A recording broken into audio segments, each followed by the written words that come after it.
ఈ టైంలో నన్ను ఈ వేదిక మీదకి పిలిచి నా కథా ప్రయాణం కావచ్చు, నా సాహిత్యం కావచ్చు, లేకపోతే రాయటం వెనకాల నా నేపథ్యం కావచ్చు, వీటి గురించి మాట్లాడమని అడిగినప్పుడు మూసుకుపోయిన చాలా తలుపుల్ని తీసుకున్నట్టు అనిపించింది నాకు.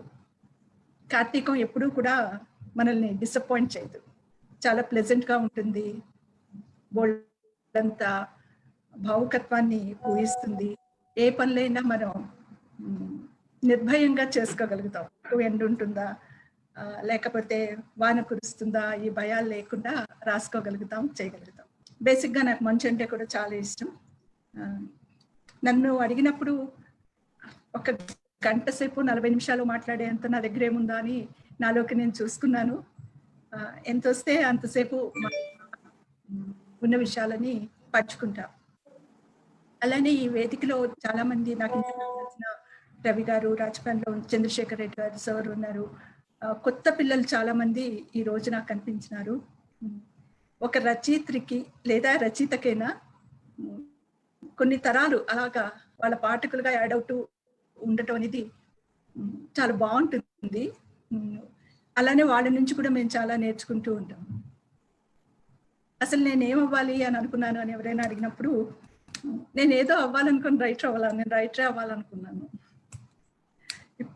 ఎప్పుడు అంటే చాలా చాలా చాలా చిన్నగా ఉన్నప్పుడు నుంచి నాకు చదవటం చాలా ఇష్టము, అలవాటైపోయింది. అది ఎప్పుడు ఎక్కడ మొదలు నేనేం చెప్పలేను. ఇంట్లో చాలా చాలా పుస్తకాలు ఉండేవి, కథలు చెప్పేవాళ్ళు కూడా చాలా మంది ఉండేవారు. దాంతో ఎప్పుడూ కూడా ఆ ఇంట్లో వేళలా కథల గురించి, సాహిత్యం గురించి, అవి ఏవైనా కావచ్చు, రామాయణం భారతం దగ్గర మొదలుకొని చిలంగారి పుస్తకాల వరకు ఇట్లా అన్ని సాగుతూ ఉండేవా ఇంట్లో. అలా నాకు కనిపించిన ప్రతి పుస్తకాన్ని ఒక పిప్పర్మెంట్ లాగా చదివేస్తూ ఉండేదాన్ని.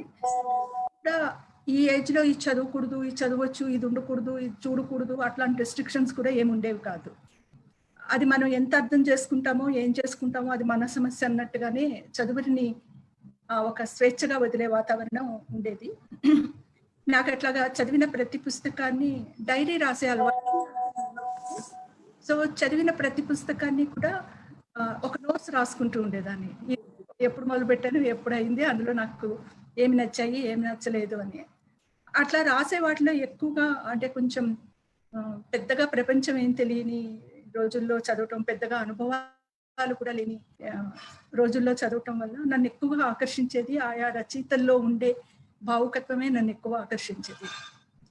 చిలంగారి మైదానం చదివితే కూడా ఆ చింత చెట్టు నీడలో రాజేశ్వరి ఒక మధ్యాహ్నం పూట పడుకొని ఇలా పైకి చూసినప్పుడు తనకి ఏమనిపించింది అన్న ఆ పేర నాకు ఎంత బాగా నచ్చిందన్నమాట. అంటే అసలు అట్లాగా జల్లులు జల్లులుగా ఎండ పడుతూ ఉంది అన్నది. సో అదే రాసుకున్నాను నేను. ఆ తర్వాత ఎప్పుడో ఒక 10 ఏళ్ల తర్వాత చదివినప్పుడు ఆ మైదానం వేరు, మొదటి మైదానం వేరు, నాకు అర్థమైన మైదానం.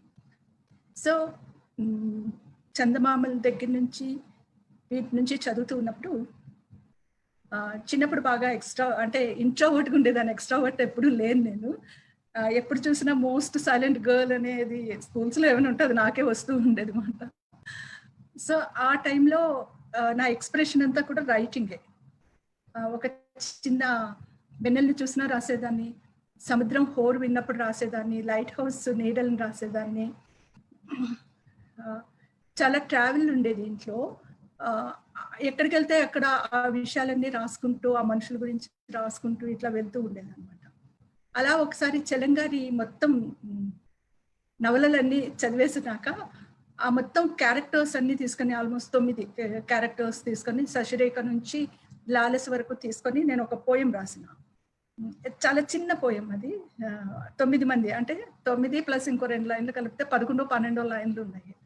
అది చూసినప్పుడు పురాణం సుబ్రహ్మణ్యం గారు ఆంధ్రజ్యోతిలో అప్పుడు ఆయన ఎడిటర్గా ఉండేవారు. వారు అది పబ్లిష్ చేశారు. అట్లా చూసుకున్నప్పుడు చాలా థ్రిల్ అయ్యా. అంటే అసలు అప్పటి వరకు ఎప్పుడు జ్యోతి చూస్తూ ఉన్నా సరే కనిపించినంత అందంగా కనిపించింది జ్యోతి. అంటే మనం రోజు చూస్తున్న పుస్తకంలో, వారం వారం చూస్తున్న పుస్తకంలో మన పేరు ఉన్నప్పుడు ఆ పుస్తకం most beautiful thing in the world లా కనిపించగానే సో నాకు ఆ పేరు చూసుకోవడం పట్ల ఒక ఎక్సైట్మెంట్ ఉందన్నది నాకు కొంచెం అర్థమయ్యింది. అయితే అది ఈ రోజుకి కూడా ఉంది నాకు. ఎప్పుడు ఏది పబ్లిష్ అయినా చూసుకున్నా నాకు చాలా సంతోషంగా ఉంటుంది, బాగుంటుంది. అండ్ ఒక ఎక్సైట్మెంట్ ఉంటుంది ఆ రోజు నాకు. సో ఆ తర్వాత మధ్య మధ్యలో స్టూడెంట్స్కి సంబంధించిన విషయాల మీద ఒక ఎంగేజ్లో ఉన్నప్పుడు మనకి ఎట్లాంటి విషయాలు ఎక్కువగా ఇష్టంగా ఉంటాయో ఆ టీనేజ్వి అవంతా రాస్తూ ఉండేదాన్ని. అలా రాస్తూ ఉన్నప్పుడు ఒక కథ పబ్లిష్ అయింది. ఆ తర్వాత తెలిసిన వాళ్ళు కూడా ఏమైనా కథలు ఉంటే ఇయ్యమ్మా అని అడుగుతూ ఉంటే ఉన్న కథలన్నీ ఇచ్చేస్తూ ఉండేదాన్ని. అలా అన్ని పబ్లిష్ అయిపోతూ ఉండేవి అన్నమాట. పోయిటరీ కూడా చిన్న చిన్న పీసెస్ రాస్తూ ఉండేది. అలా రాసిన కథలన్నీ కలిపి మొదటి సంకలనం ఏంటంటే నా ఫస్ట్ సంకలనం ఈస్ మనసుకో దాహం. ఇది పుస్తకం మనసుకో దాహం, చంద్ర గారి కవర్ పేజ్. ఇందులో అన్ని కూడా టీనేజ్కి సంబంధించిన కథలు ఎక్కువ ఉంటాయి, ఆ ఎమోషన్స్ ఉంటాయి, ఆ సమస్యలు ఉంటాయి అందులో. అందులోనే మసిగుడ్డ కథ కూడా ఉంది. అంటే నేను అలచరపని అక్షరం అనే చిన్న కథతో ఫస్ట్ కథ ప్రచురితం నుంచి చూస్తే, అలానే ప్రభలో మానసికం అనే కథ పెద్ద కథ, అది Rajendra sorrow is the editor, అప్పుడు ఆయన ఉండేవారు. ఆ కథ వచ్చింది. ఆ తర్వాత అప్పటి వరకు నాకు స్త్రీ వాయిస్ నుంచి రాయటం అలవాటు ఉంది, స్త్రీల వైపు నుంచి రాయటం ఉంది. సహజంగా అమ్మాయిని కాబట్టి అమ్మాయిల వైపు నుంచి మాట్లాడటమే అలవాటు ఉండేది. అప్పటికి కొంతవరకు ఫెమినిస్ట్ రాజకీయాలు, ఆ పుస్తకాలు చదువుకోవటము, అలానే కాంటెంపరీ జీవితం పట్ల నాకు ఎప్పుడూ కూడా నేను న్యూస్ పేపర్ రెగ్యులర్గా చదువుతా. నాకు పాలిటిక్స్ మీద కూడా చాలా ఆసక్తి ఉంటుంది. వచ్చే పోయే చేంజెస్ అన్నిటినీ కూడా నేను ఎప్పటికప్పుడు నోట్ చేసుకోవడం, రాసుకోవటం, వారి గురించి తెలుసుకోవటం అనే క్యూరియాసిటీ నాకు ఉండటం వల్ల అవన్నీ రాస్తూ ఉండేదాన్ని. సో నా నెక్స్ట్ బుక్ అంటే అన్ని కథలు రాశాక మసిగుడ్డ కథ రాసేటప్పటికి నాకు ఒక స్పష్టమైన లైన్, ఒక దృక్పథం వచ్చింది నాకు. ఆ దృక్పథమే ఫెమినిస్ట్ పాలిటిక్స్ నుంచి మాట్లాడటం అనేది అర్థమయ్యింది. అంటే స్త్రీల గురించి రాసేదంతా, స్త్రీ రాసిందంతా ఫెమినిస్ట్ రైటింగ్ అవ్వదు. అందులో స్త్రీల ప్రశ్న ఏంటి, ఉమెన్ క్వశ్చన్ ఏముంది అందులో అన్నది మనం ప్రస్ఫుటంగా అడగగలిగితే అప్పుడు దానికి ఒక సాంద్రత ఉంటుంది, ఒక రిలవెన్స్ ఉంటుంది, ఒక సమస్యను ఎత్తిపెట్టడం ఉంటుంది, లేదా ఒక సెలబ్రేషన్ చెప్పడం అని ఉంటుంది యాజ్ ఎ విమెన్ రైటింగ్ లో వచ్చినప్పుడు. సో మసిగుడ్డ తర్వాత నాకు వచ్చిన కథా సంకలనం ఏంటంటే ముక్త. దిస్ ఇస్ ముక్త. ముక్త వచ్చేటప్పటికి అప్పటికి నేను రాసిన కథలన్నీ కూడా ఈ అర్బన్ లైఫ్ నుంచి రాసినవి. అయితే మనసుకో దాహానికి ముక్త వచ్చేటప్పటికి ఉన్న ఒక గొప్ప డిఫరెన్స్ ఏంటంటే, మన సొసైటీలో కూడా చాలా చేంజెస్ వేగవంతంగా మొదలైన కాలం అది. సొసైటీ స్తబ్దంగా ఉన్నప్పుడు రైటర్ దాన్ని బద్దలు చేయటానికి రాయటం అనేది ఒక ప్రక్రియ ఉంటుంది. ఎందుకు ఇలా ఉంది సొసైటీ అని అడగటానికి ఉంటుంది, లేదా స్త్రీల జీవితం ఇట్లా ఎందుకుంది, దళితుల జీవితం ఇట్లా ఎందుకుంది అని మాట్లాడటానికి ఒక ప్రశ్న రూపంలో వస్తుంది. అలానే మన చుట్టూ ఉన్న పొలిటికల్ సినారియో, వాళ్ళు తెచ్చే మార్పులు, వాళ్ళు ఇచ్చే పథకాలు కానీ, వాళ్ళు తీసుకొస్తున్న అనేక పాలసీస్ కానీ మన జీవితాన్ని ఏం చేస్తామనే క్వశ్చన్ వచ్చినప్పుడు ఒక కాన్షియస్ ఉన్న రైటరు, ఒక దృక్పథం ఉన్న రైటరు డెఫినెట్గా వాటి నుంచి మానవ జీవితం ఏం కాబోతుంది అన్నది ఒక థాట్ ప్రాసెస్ నడుస్తూ ఉంటుంది.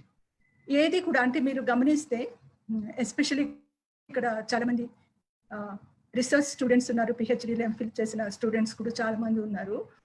ఏ కథనైనా మీరు ఒక కథా సందర్భాన్ని తీసుకున్నప్పుడు దానికి సంబంధించిన ఒక సంఘటన కానీ, దానికి సంబంధించిన ఒక నేపథ్యం కానీ, దానికి సంబంధించిన ఒక డెసిషన్ ఏదో సొసైటీలో జరిగి ఉండటమో, ఆ మార్పు వైపు అడుగులు వేస్తున్నప్పుడే రైటర్స్ నుంచి ఒక పదునైన కథలు వస్తూ ఉంటాయి.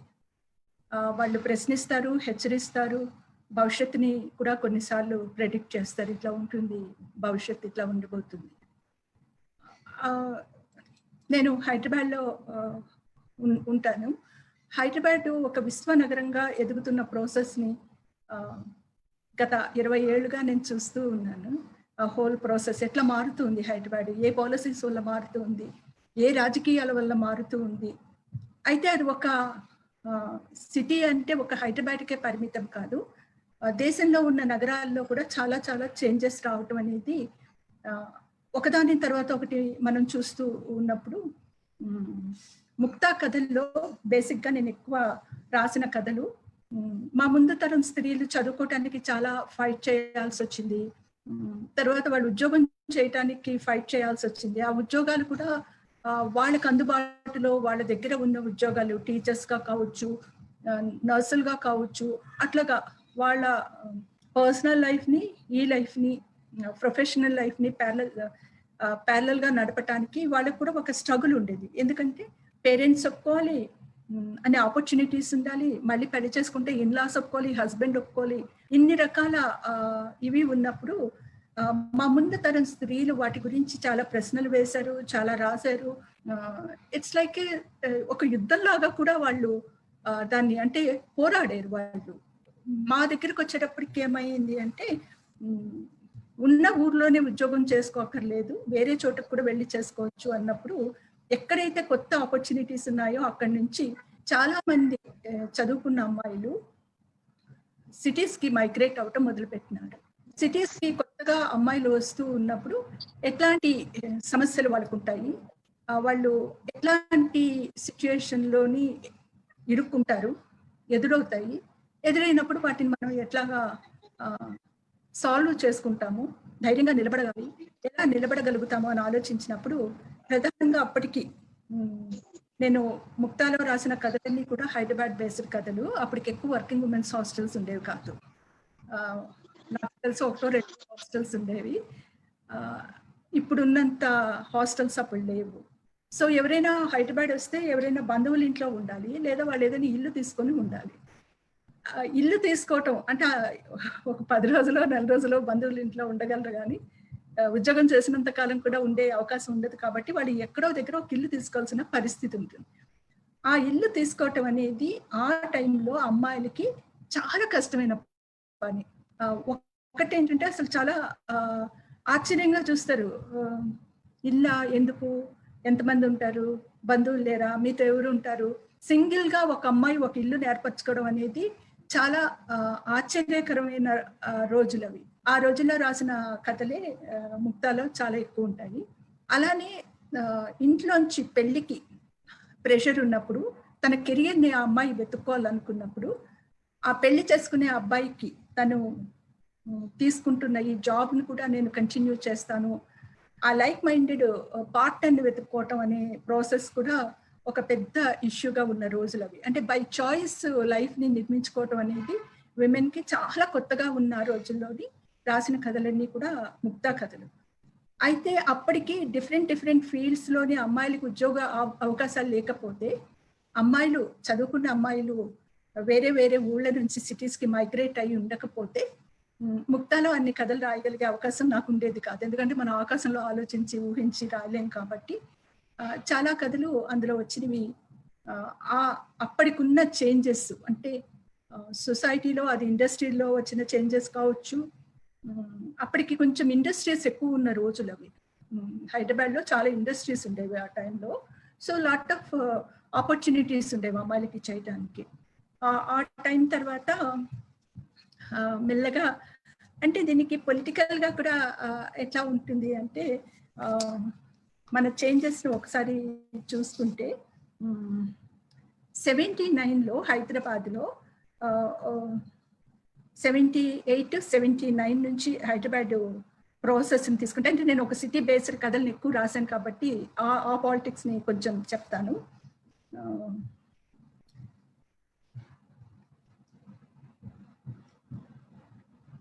84లో ఇందిరాగాంధీ గారి హత్య జరిగింది. ఆ తర్వాత రాజీవ్ గాంధీ గారు బికమ్ ప్రైమ్ మినిస్టర్. అతను మనకు ఒక యూత్ ఐకాన్ గా వచ్చినారు. అతను చాలా మట్టుకు ఈ టెక్నాలజీని చాలా ప్రమోట్ చేస్తున్నారు. టెక్నాలజీ ఇస్ వెరీ ఇంపార్టెంట్ అని.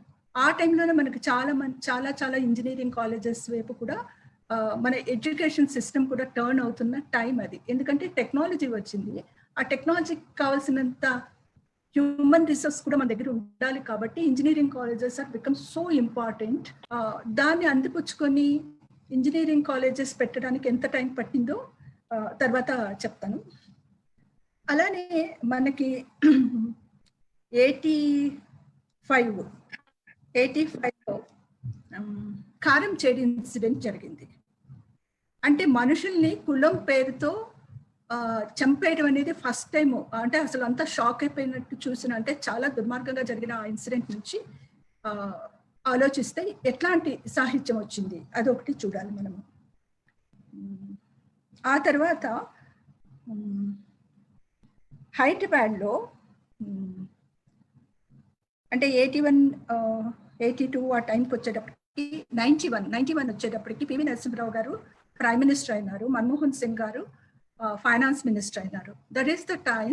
అప్పుడు మనకి న్యూ ఎకనామిక్ పాలసీ మన దేశంలోకి వచ్చేసింది. అంటే ఇప్పుడు మనం అందరం గత 20 ఏళ్లుగా మోర్ దెన్ 20 yearsగా మనం మాట్లాడుతున్న గ్లోబలైజేషన్ పివి నరసింహరావు గారు ప్రైమ్ మినిస్టర్గా ఉన్నప్పుడు, మన్మోహన్ సింగ్ గారు ఫైనాన్స్ మినిస్టర్గా ఉన్నప్పుడు, న్యూ ఎకనామిక్ పాలసీ వచ్చినప్పుడు మొత్తం అన్ని రకాల విషయాలకి తలుపులు తెరిచేసిన కాలం అది.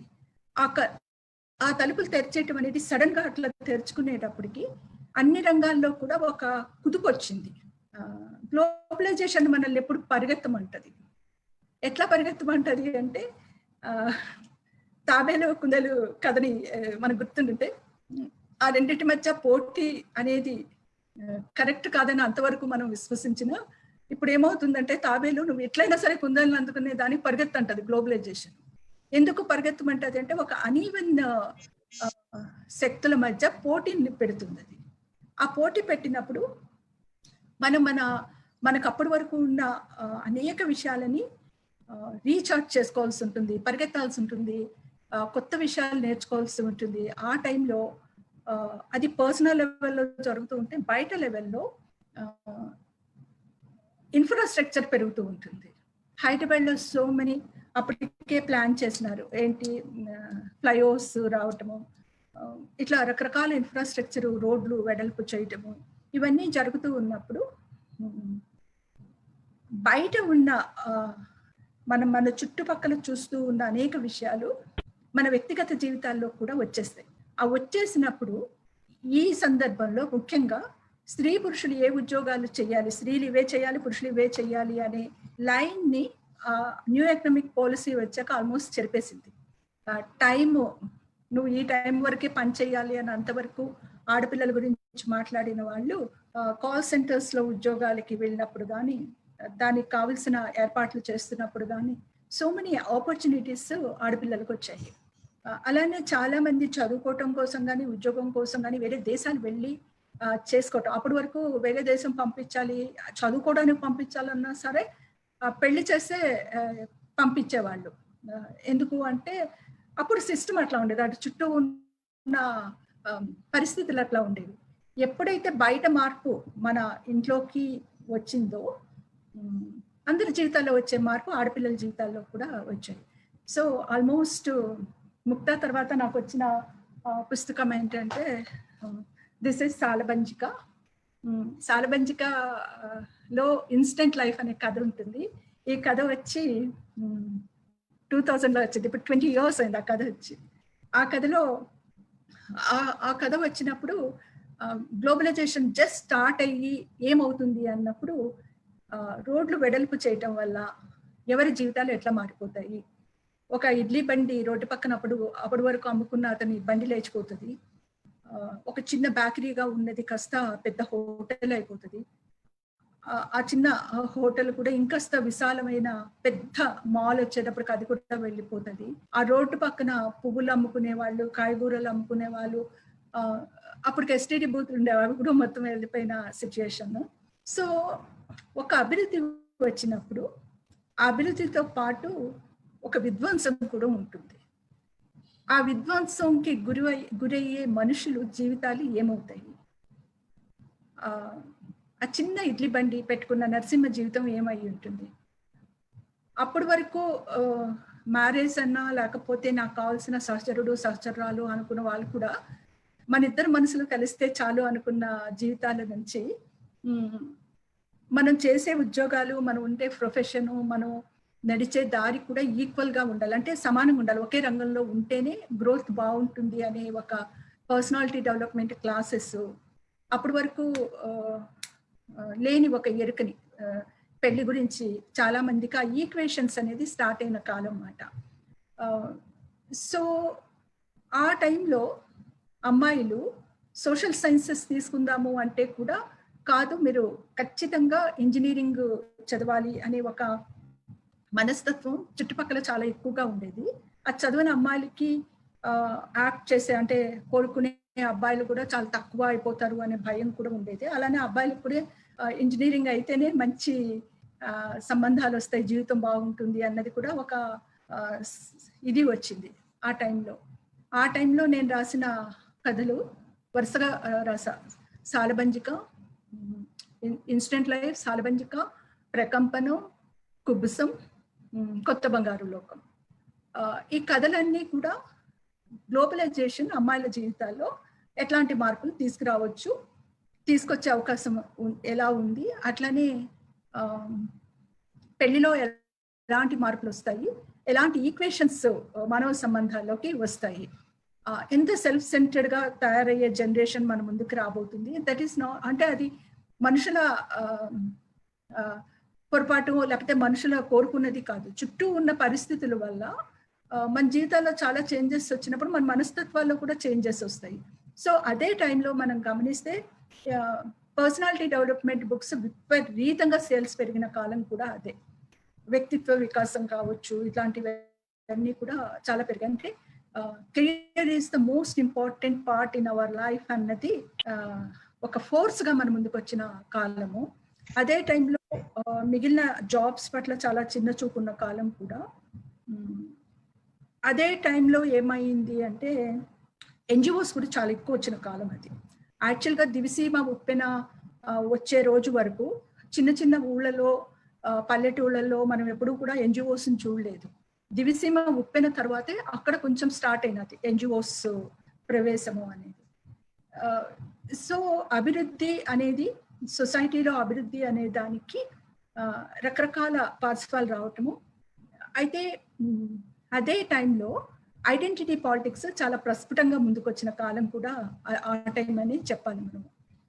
మన అస్తిత్వాల నుంచి మాట్లాడటం. దానికి ఒక ప్రధానమైన ఒక కారణం ఏంటంటే అప్పటికే రష్యా కూలిపోవటం, బెర్లిన్ గోడ వెళ్ళిపోవటం, దీంతో అప్పటి వరకు అనుకున్న చూస్తున్న ఒక రాజకీయ పరిస్థితి కానీ, ఒక రాజకీయ స్వప్నం కానీ కూలిపోగానే తర్వాత ఏంటి, అప్పటి వరకు కలకన్న ఒకటి తెరమరుగైపోగానే ఇంకా దీనికి ఏమైనా భవిష్యత్తు ఉందో లేదో తెలియనప్పుడు ఎక్కడి నుంచి ఈక్వాలిటీ వస్తుంది, ఎలా మనం తెచ్చుకోగలుగుతాము?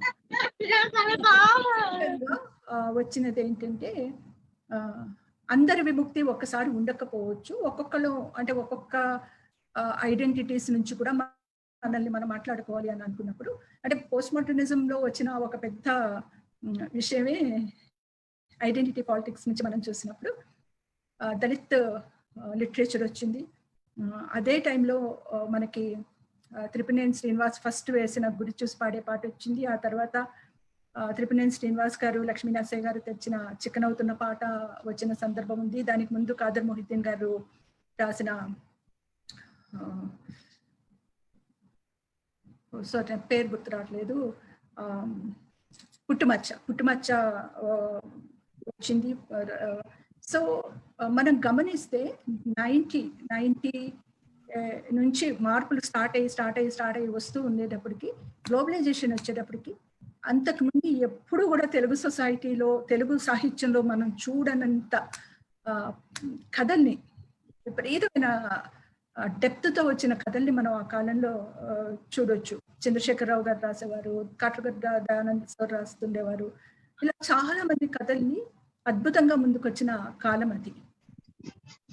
అలానే ఆ పాలిటిక్స్ ని క్వశ్చన్ చేయటానికి కూడా ఒక పెద్ద అవకాశం, లేదా దాన్ని పరిశీలించడానికి ఒక పెద్ద అవకాశం కూడా ఎట్లా వచ్చిందంటే, న్యూ ఎకనామిక్ పాలసీని చాలా సర్వవేగంగా అందుకున్న స్టేట్స్ లో అప్పటికి విడిపోయిన ఆంధ్రప్రదేశ్ ఒకటి ఉంది.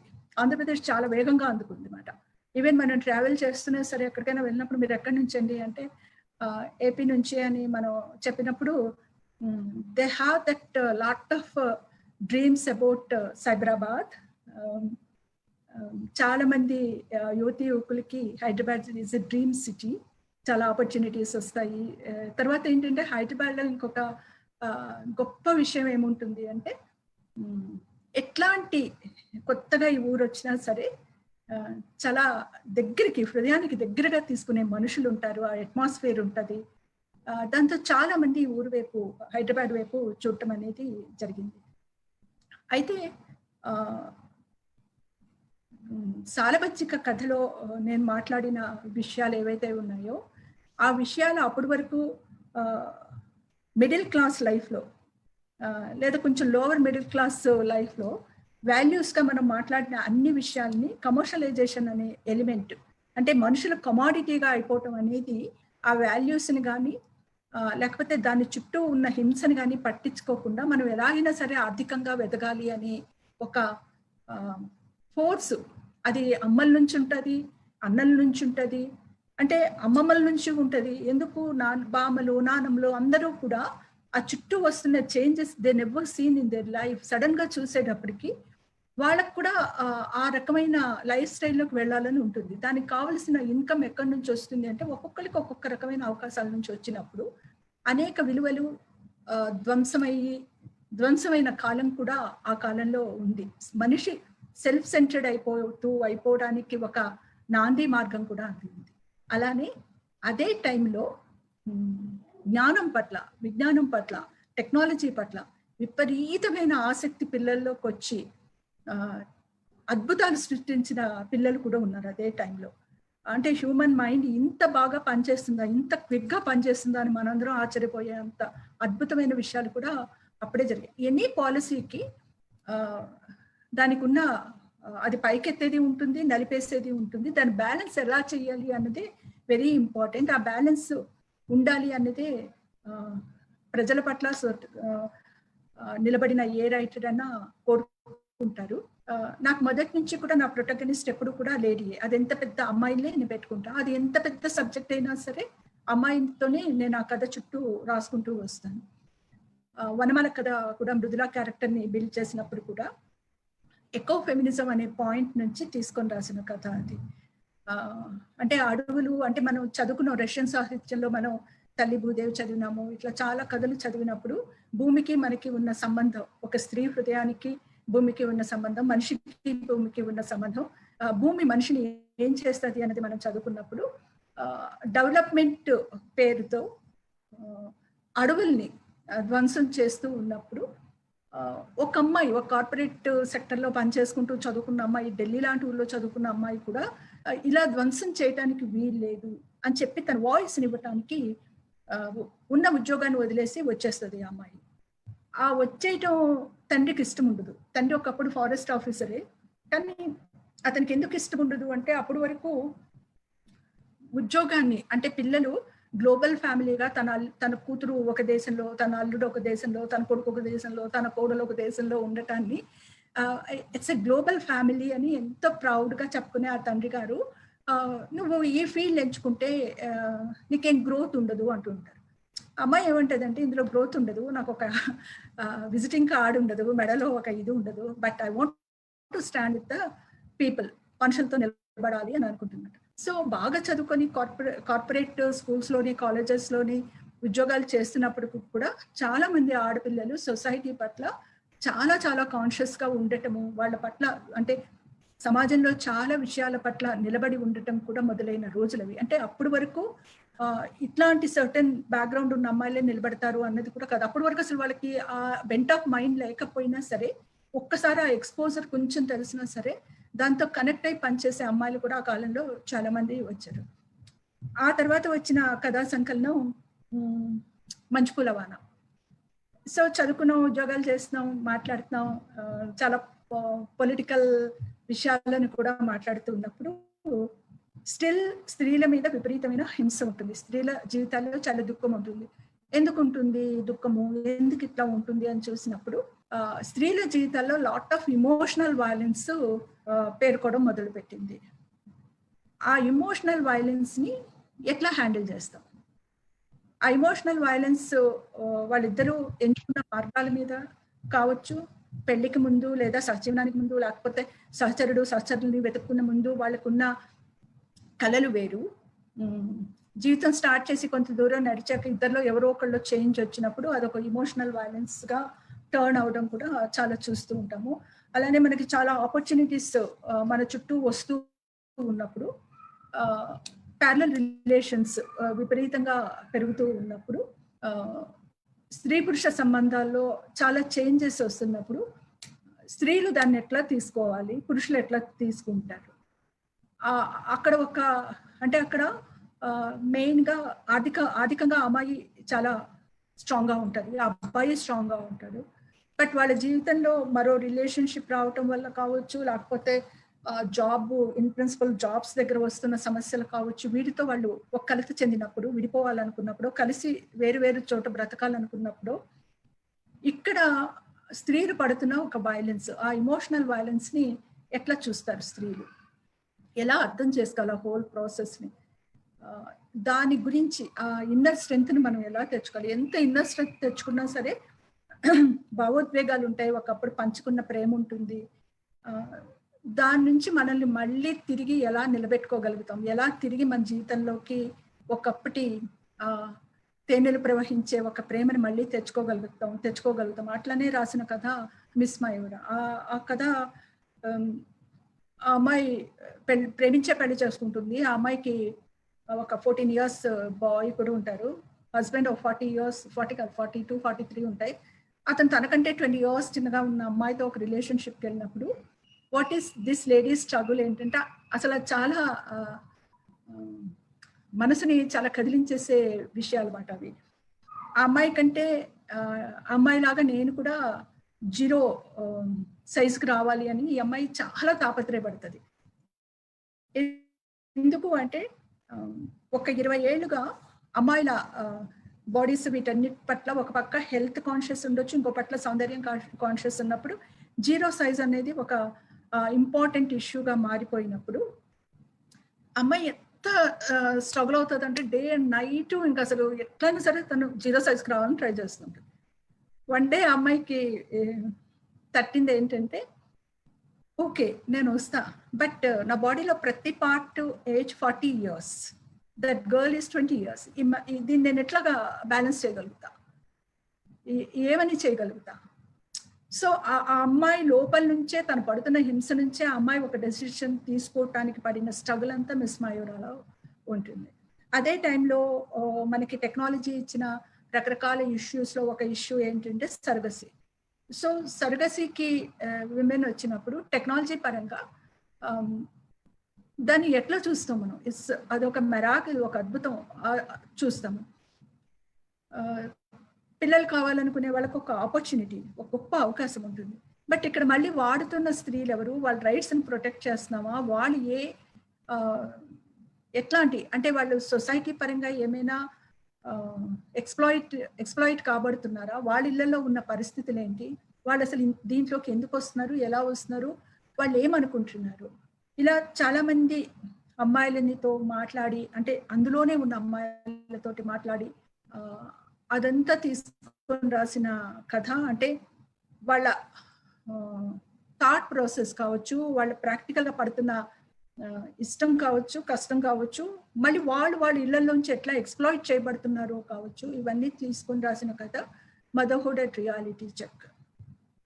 అలానే టెక్నాలజీ మనకి చాలా బాగా వచ్చినప్పుడు స్త్రీలందరికీ ఒకేలాగా అందుకునే అవకాశం లేదు. స్త్రీలందరం బేసిక్గా స్త్రీలు అయినప్పటికీ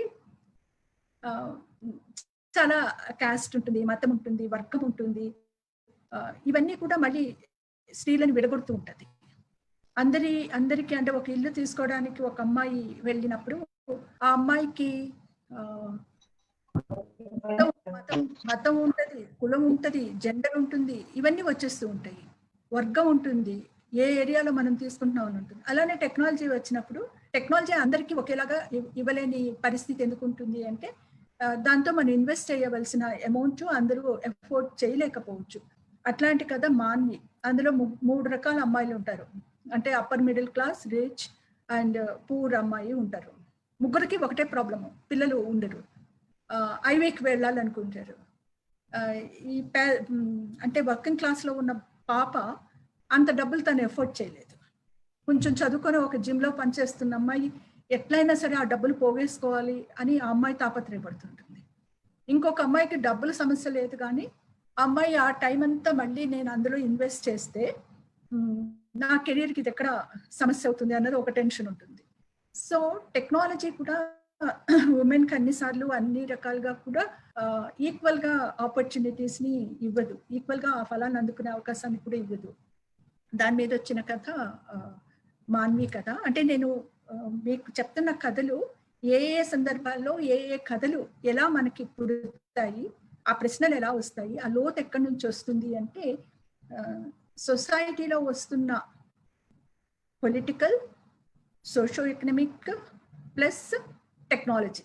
ఎస్పెషలీ ఇంటర్నెట్ వచ్చేసినాక, అందరిళ్లలోకి ఇంటర్నెట్ వచ్చాక, టెక్నాలజీ వెరీ ఇంపార్టెంట్ రోల్ మన లైఫ్లోకి ప్రవేశించాక మన జీవితాల్లో వచ్చిన మార్పులు అన్నీ కాదు. దాన్ని కథకుల కంటే కూడా కొన్నిసార్లు మూవీస్ వాళ్ళు చాలా క్విక్గా పట్టేసుకుంటారు. దాని మీద సినిమాలు వచ్చేస్తూ ఉంటాయి అన్నమాట. Technology based. టెక్నాలజీ ఇచ్చే క్రైమ్ ఉంటుంది, టెక్నాలజీ ఇచ్చే కంఫర్ట్ ఉంటుంది, టెక్నాలజీ ఇచ్చే ముందుకు వెళ్ళే అవకాశం ఉంటుంది, కమ్యూనికేషన్ ఉంటుంది. కమ్యూనికేషన్ స్కిల్స్ అనేది ఇంతలా పెరిగాక, కమ్యూనికేషన్ ఇంత క్విక్గా అయ్యాక కూడా స్టిల్ హ్యూమన్ రిలేషన్స్ లో చాలా బ్రేక్స్, పగులు కనబడుతూ ఉన్నప్పుడు ఇవి ఎందుకు వస్తాయి, ఎక్కడి నుంచి వస్తున్నాయి? ఒకప్పుడు కంటే కూడా ఇప్పుడు ఎందుకు విపరీతంగా వృద్ధుల పట్ల మనం సెన్సిబుల్ గా ఉండట్లేదు? ఉంటే చాలా విపరీతమైన ఇష్టంగా ఉండే సెక్షన్ ఒకటి ఉంటుంది. పట్టించుకునే అవకాశం లేక, టైం లేక వదిలేసే వాళ్ళు కొంతమంది ఉంటున్నారు.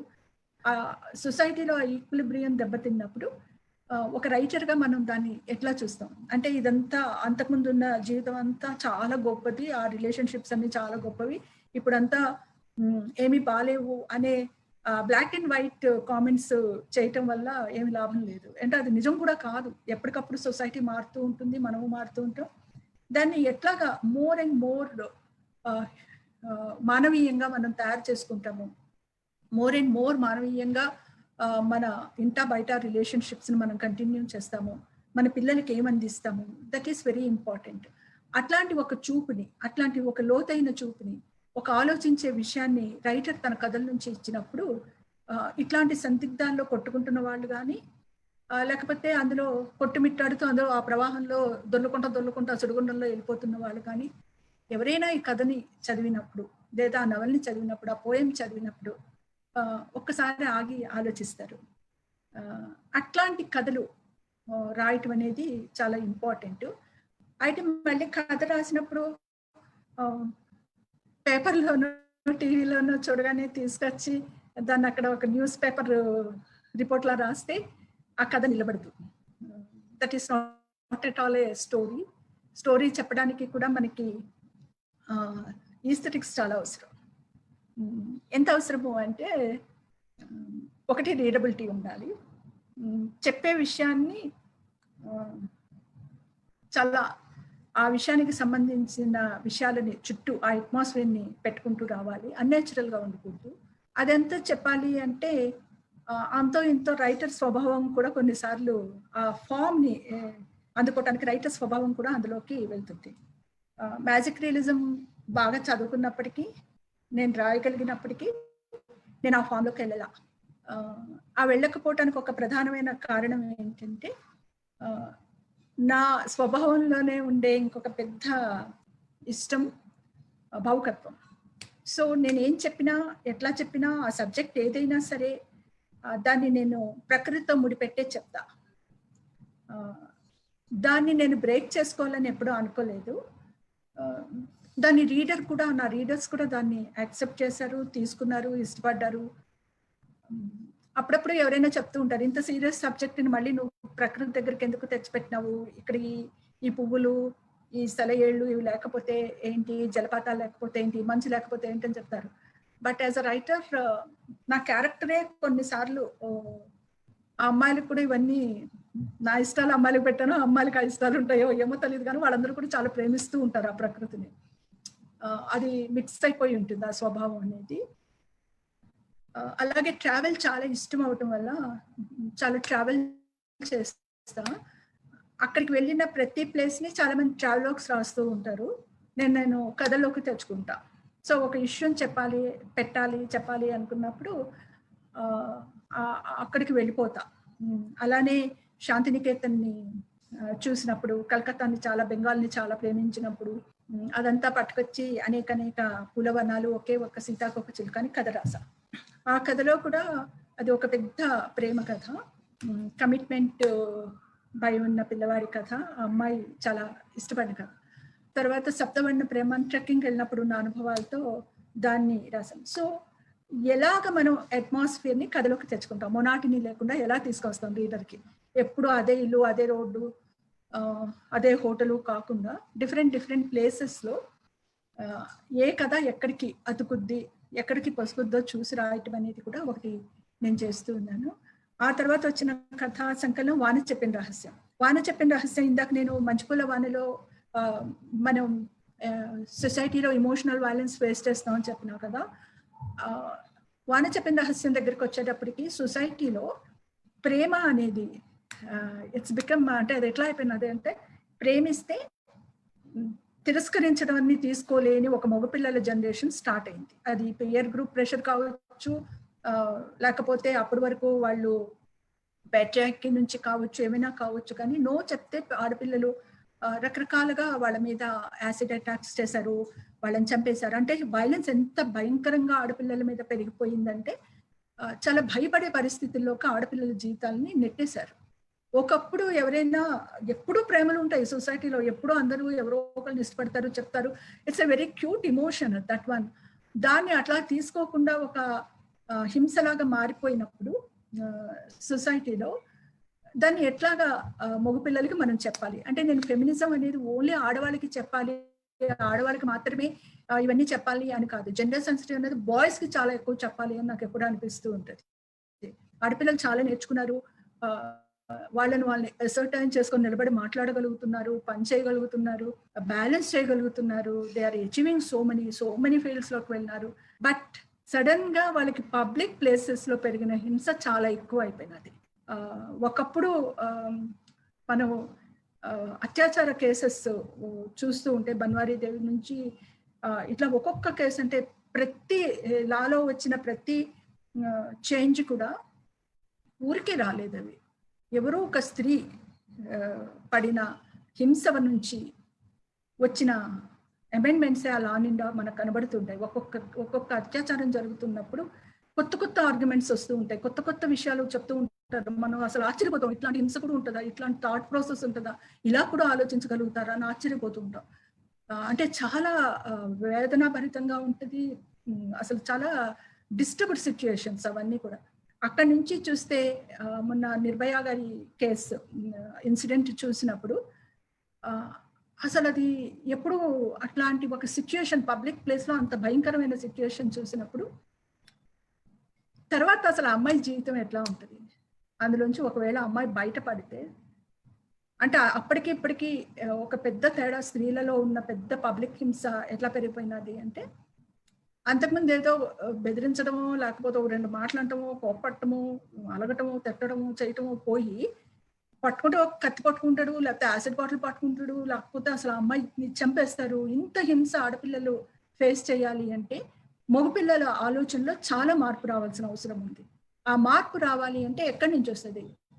వాళ్ళకి కూడా చాలా ఫెమినిస్ట్ ఐడియాలజీ నుంచి, థియరీల నుంచి మనం మాట్లాడుతున్న అనేక విషయాలు అబ్బాయిల పాయింట్ ఆఫ్ వ్యూ నుంచి కూడా అబ్బాయిలు ఎట్లా ఆలోచించాలి విషయాలను కూడా చెప్పాలని నాకు అనిపించింది.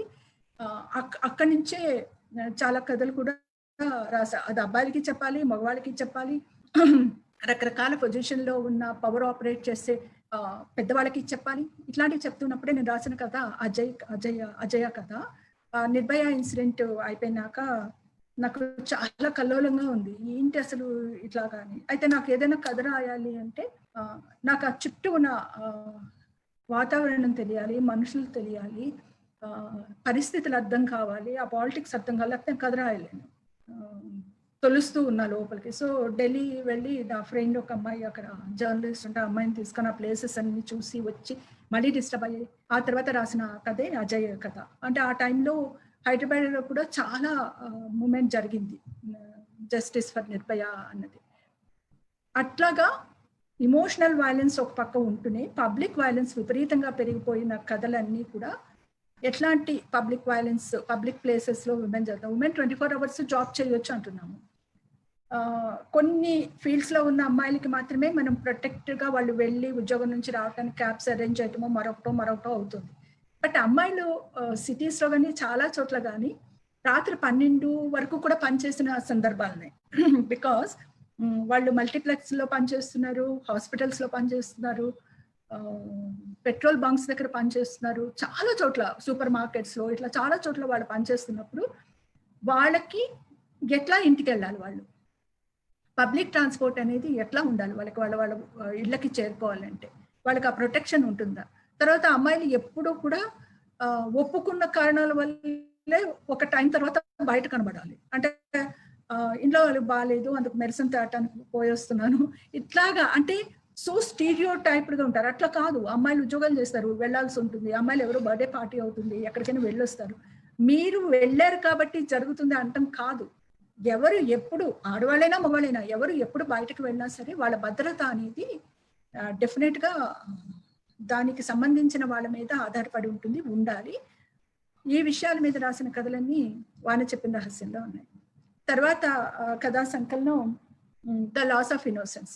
లాస్ ఆఫ్ ఇన్నోసెన్స్ లో ఉన్నదంతా కూడా స్త్రీ పురుషులు ఇద్దరు ఉద్యోగాల్లో పరిగెడుతూ ఉన్నప్పుడు, ఇటు కెరియర్ అటు పర్సనల్ లైఫ్ని బ్యాలెన్స్ చేస్తున్నప్పుడు మనం ఎట్లాంటి అమాయకత్వాన్ని కోల్పోతున్నాం అంటే చాలా అద్భుతంగా, చాలా మానవీయంగా, చాలా స్వీట్గా ఉండే అనేక విషయాలని కెరియర్ రేస్లో ఉన్నప్పుడు విలువల్ని కూడా కొన్నిసార్లు కోల్పోతున్న సిచ్యుయేషన్స్ స్త్రీ పురుషులు ఇద్దరి మధ్య ఉన్నప్పుడు వాళ్ళిద్దరూ ఒకళ్ళనొకళ్ళు ఎలా అర్థం చేసుకోగలరు, ఆ అమాయకత్వాన్ని మళ్ళీ తెచ్చుకోగలరా అనే ఇలాంటి కథలన్నీ కూడా లాస్ ఆఫ్ ఇన్నోసెన్స్లో ఉంది. ఆ తర్వాత వచ్చిన కథా సంకలనం అంటే నేను చాలా ప్రేమ కథలు రాసా. ఆ ప్రేమ కథలన్నీ కూడా బాయ్ మీట్ గర్ల్ టైప్ కాదు, దాని చుట్టూ కూడా చాలా పాలిటిక్స్ ఉంటాయి, ప్రేమ చుట్టూ కూడా చాలా పాలిటిక్స్ ఉంటాయి. అలాంటి కథలన్నీ కూడా మంత్రనగరి సరిహద్దుల్లో ఉంటాయి.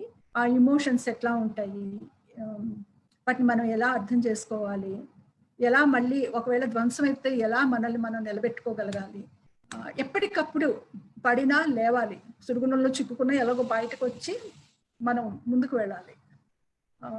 ఆ అల్టిమేట్ గా ఉండే ఒక హ్యాపీనెస్ కోసం ఇన్నర్ జర్నీ అనేది చాలా ఇంపార్టెంట్, ఆడపిల్లలకైనా మగ పిల్లలకైనా. ఆ తాత్వికత మనకి ఎట్లా వస్తూ ఉంటుంది, ఎలా రావాలి అనే కథలని కూడా మంత్రనగరి సరిహద్దులోనే. నా లేటెస్ట్ మన వచ్చిందేమో పొగమంచు అడవి. పొగమంచు అడవిలో కథల్లో ఎస్పెషలీ పొగమంచు అడవి కథ 2-3 విషయాలని మాట్లాడుతుంది.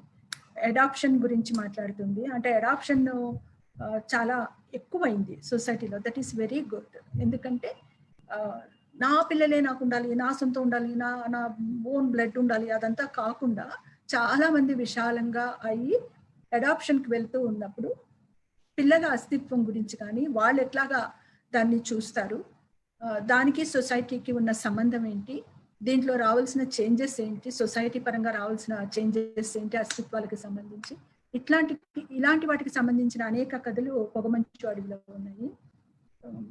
ఇవి నా కథా సంకలనాలు.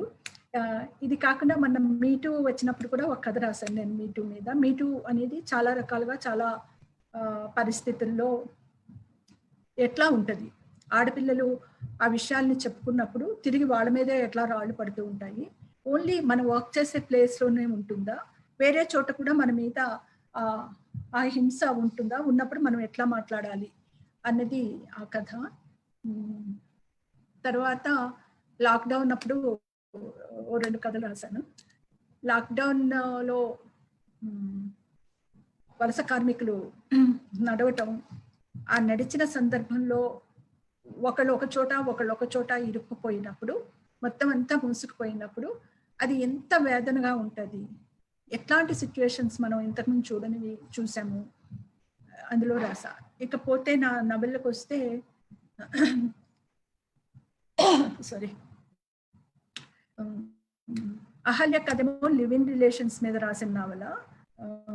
లివ్ ఇన్ రిలేషన్స్ అనేది అంటే ఎట్లాగా దాన్ని అర్థం చేసుకుంటాము, దాని వెనుకున్న పాలిటిక్స్ ఏంటి, దాంట్లో ఉన్న కాంప్లికేషన్స్ ఏంటి, దానిలోకి వెళ్ళాలి అంటే స్త్రీ పురుషులకు ఉండవలసిన ఒక మెచ్యూరిటీ ఏంటి. It's not a fashion, it's a political స్టేట్మెంటా, అవకాశమా, మళ్ళీ అక్కడ ఎవరైనా ఎక్స్ప్లాయిట్ చేయబడతారా, ఆడపిల్లలు ఎక్కువ ఎక్స్ప్లాయిట్ చేయబడతారా, ఈ విషయాలు దాన్ని ఒకవేళ ఎవరైనా దాన్ని యాక్ట్ చేసి మేము ఇలా ఉండాలి అనుకున్నప్పుడు దానికి కావలసిన సపోర్టివ్ సిస్టమ్స్ ఎట్లా ఉండాలి చుట్టూ, అట్లాంటివన్నీ అది అహల్యలో ఉంటాయి. అట్లాంటి కథే ఇల్లీగల్ అని ముక్తాలో ఒక కథ రాసినాను. అది ఏంటంటే లీగల్ పరంగా రాసిన కథ అన్నమాట. ఎట్లాంటి లీగాలిటీ సమస్యలు ఉంటాయి, ఏముంటాయి అన్నది. అయితే అది రాసినప్పుడు కూడా నేను మన చంద్రశేఖరరావు గారు ఉన్నారు కదా, మన లాయర్ చంద్రశేఖరరావు గారితో కూడా డిస్కస్ చేశాను ఆ కథ గురించి. ఏముంది లాలో, ఏముంది, మనం ఏం చేస్తాము, కొన్ని జర్నల్స్ చదివి అట్లా ఆ కథ రాసిన. మౌన కథ ఏంటంటే ఎందుకు అంటే ఇప్పుడు అమ్మాయిలు కలిసి ఉంటాము, అబ్బాయిలు కలిసి ఉంటాము ఇట్లా అన్నప్పుడు ఆ లైంగికత నుంచి వాళ్ళు మాట్లాడుతున్నప్పుడు వాళ్ళకి ఒక స్పెషల్ సిచ్యుయేషన్స్ని చూపించేసి వాళ్ళ జీవితాన్ని అతలాకుతలం చేసేస్తూ ఉంటారు చుట్టుపక్కల వాళ్ళు అందరూ కూడా. అదొక జీవితం. ఆ జీవితంలో వాళ్ళు నిలబడాలి అంటే వాళ్ళకి ముందు హక్కులు ఉండాలి. అప్పటికి మనకి ఇంకా మన గవర్నమెంట్ దాన్ని పాస్ చేయలేదు. హక్కు ఎందుకు ఉండాలి వాళ్ళకి అన్నది రాసిన కథ మౌన, ఇద్దరు అమ్మాయిల ప్రేమ కథ. అందులో నేను ప్రధానంగా మాట్లాడింది ఇది సొసైటీలో ఉన్నప్పుడు వీటికి హక్కులు ఇవ్వటం అనేది తప్పనిసరి, అది ఒక బాధ్యత. హక్కు ఉంటే వాళ్ళు ఏమైనా మాట్లాడగలుగుతారు వాళ్ళ రైట్ గురించి, లేకపోతే వాళ్ళు చాలా అన్యాయానికి గురి అవుతారు. ఎనీ లైఫ్ స్టైల్ మనుషులు ఉన్నప్పుడు, ఎనీ జీవన విధానాలు ఉన్నప్పుడు, రకరకాల జీవితాలు సొసైటీలో ఉంటున్నప్పుడు,